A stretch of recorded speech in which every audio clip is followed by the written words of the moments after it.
There's important footage coming out of a cancer patient who has been taken to the Rafah gate and is being airlifted to a hospital in Turkey. The Turkish health minister is present. The whole thing is playing out on Turkish TV. At the same time, there's footage coming out from Israeli TV of Israeli soldiers and doctors, uh, army doctors, helping civilians on the beaches in Gaza. Specifically, there's a sick child who is in need of sugar, and I think clearly needs some serious support.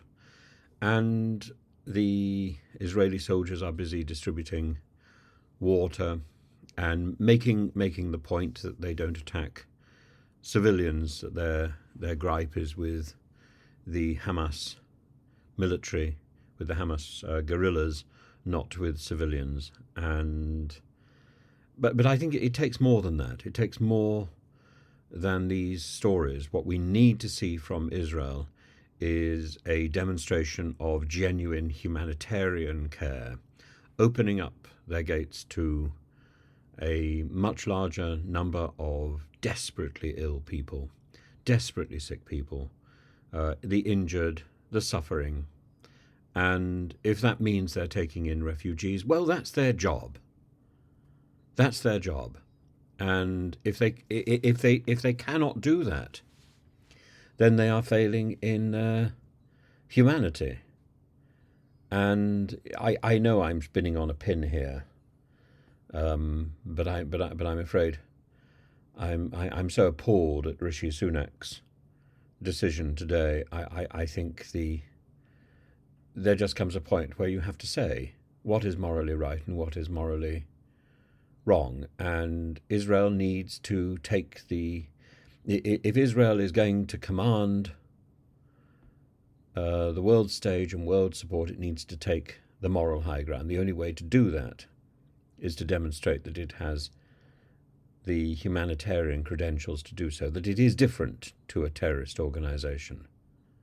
So at the moment I see very little difference, and I think it's up to Israel and up to Netanyahu to demonstrate that difference.